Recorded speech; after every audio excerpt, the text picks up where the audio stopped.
What if there was more to the story than an iceberg and a faulty assumption that the ship was unsinkable? What if the accident was orchestrated to remove the powerful and wealthy rivals of J.P. Morgan, one of the men that owned the Titanic? If this were true, what could possibly be worth the lives of more than 1,500 people? Why would he do such a thing? Is there evidence that points to such a plot? It is important to understand everything that was happening behind the scenes and all the facts before deciding whether or not this could be true. The level of influence and wealth involved is staggering, and the more questions you ask, the stranger the facts become. So, is there more to the story about the sinking of the Titanic? Who are the players and what are the facts? J.P. Morgan, one of the most ruthless financiers of the age, was a strong proponent of the development of an organization that had yet to be built, the Federal Reserve.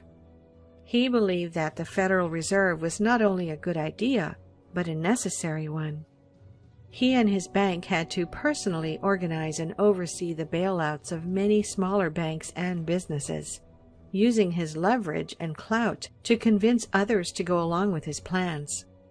He believed that a central bank system would ease the stress of the large banks that were at the mercy of bank runs caused by smaller banks and market forces.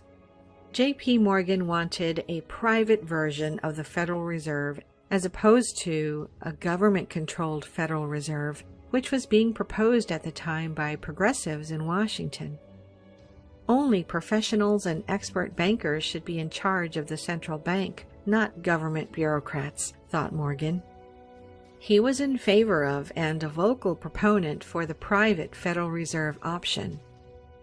Other wealthy and influential members of society were opposed to the development of the Federal Reserve in opposition to J.P. Morgan. 3 of these people were Jacob Astor, Benjamin Guggenheim, and Isidor Straus. Isidor Straus was co-owner of Macy's department store with his brother Nathan. Benjamin Guggenheim was a wealthy Jewish-American businessman. Jacob Astor IV was the 4th generation of wealthy Astors who dealt in real estate, among other business concerns spanning the United States. Jacob Astor was the wealthiest person on the Titanic when it sunk and was, in relation to GDP, one of the richest men to ever live. These men, and many others, were opposed to the development of the Federal Reserve Bank, thinking that the system would give the bankers too much power. The bankers, including J.P. Morgan and the Rockefeller family, already had far too much power in their opinion, and they did not want to give them any more leverage. The Federal Reserve would do just that, and they were in vocal opposition to the idea. Having wealthy business rivals and strong personalities with differing viewpoints isn't uncommon in the world of high finance.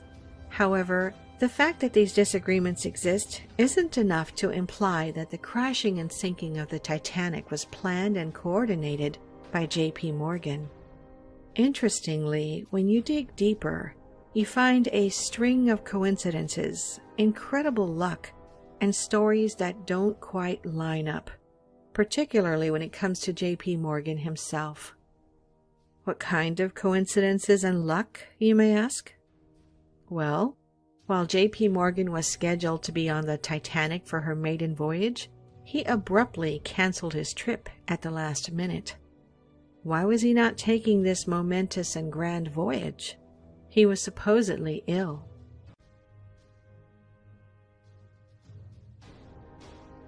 Fast forward 1 year, the year after the sinking of the Titanic, the Federal Reserve was created. With much squabbling in Washington about the details of the Federal Reserve Act, it passed, and the Federal Reserve was born. J.P. Morgan's vision of a Federal Reserve Bank controlled by bankers was not exactly as he would have wanted it.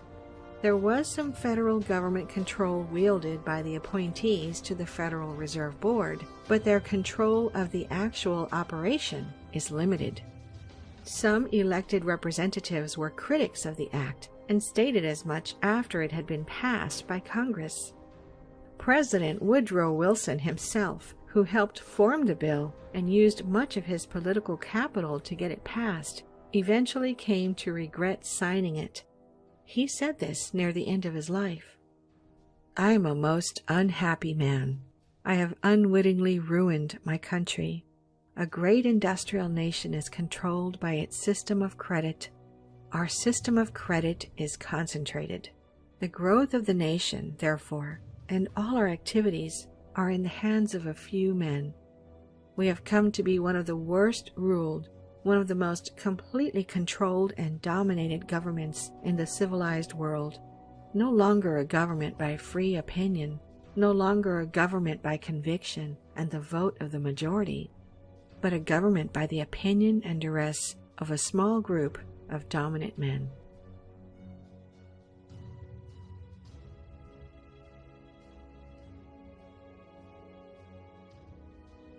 It would seem J.P. Morgan got his way after all. The Federal Reserve was created with minimal oversight from the federal government. He would never live to see the Federal Reserve in action, as he passed away in 1913, the same year the bill had passed. The question remains, did he have a direct hand in making sure that the opposition to this massive change in the U.S. financial policy was silenced? Would he go to such lengths to ensure the completion of this institution? Was it a string of coincidences and bad luck that led to one of the worst maritime disasters in history? Or were there more sinister motives at work? The truth to these questions may never be fully clear. The only certainty is this: deep at the bottom of the ocean lies the wreck of one of the most magnificent ships ever to be built. An unsinkable ship that met its fate one frigid April evening, taking with it 1,500 souls and a mystery that can never be solved.